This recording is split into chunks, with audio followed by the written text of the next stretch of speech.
أعوذ بالله من الشيطان الرجيم بسم الله الرحمن الرحيم Bismillah ar-Rahman ar-Rahim. In the realm of Surah Al-Imran, verse 27. تولج الليل في النهار وتولج النهار في الليل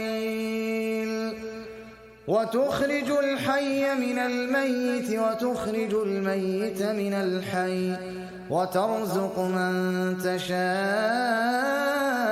بغير حساب. You merge the night into the day and the day into the night. You bring the living out of the dead and the dead out of the living, and you provide for whomever you will without limit.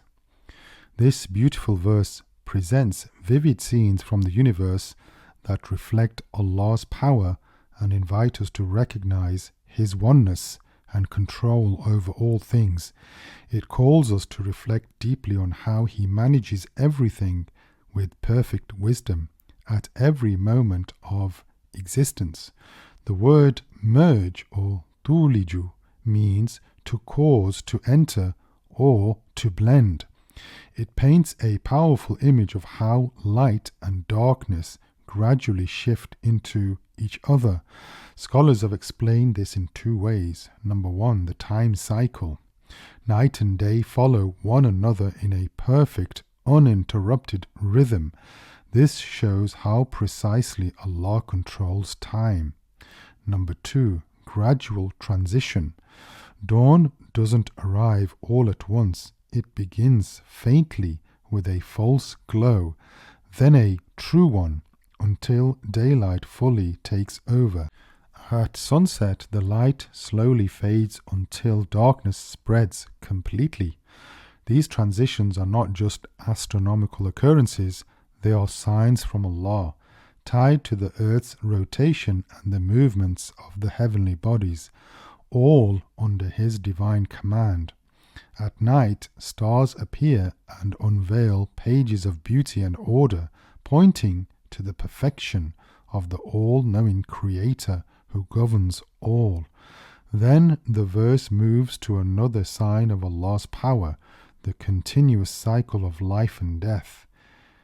He brings the living out of the dead, like a tree from a dry seed, a baby from a drop of fluid, or green plants from silent, lifeless soil. And He brings the dead out of the living, like a dry fruit from a living tree, an egg from a bird, or lifeless seeds from a thriving plant. Some might say the seeds and fluids already contain hidden life, but the Quranic message here emphasizes the amazing transformation, how life springs from what appears lifeless, and how motion emerges from stillness. That is the miracle. Even within every living being, this back and forth between life and death is ongoing. Cells die and are replaced by new ones. A fresh branch withers, but from the same tree new life grows again. It is a continuous cycle, managed solely by Allah, without partner, helper, or limit. Then comes the final profound line in this divine portrait when the verse says, "And you provide for whomever you will without limit." The word rizq or provision includes every form of blessing, not just wealth. It covers health, knowledge, children, peace of mind, love, acceptance, and guidance. Allah gives to some and withholds from others, not out of injustice, but out of divine wisdom. A scholar might live in poverty while some ignorant is rich. This is not unfair, it is balance of Allah's design. Those who think provision only means money are mistaken, and those who object to how Allah distributes His favors are questioning His wisdom. Some reports suggest that this verse contains Allah's greatest name, the name by which, if He is called upon, He answers, because it brings together all the themes of divine control: creation, life, death, and sustenance.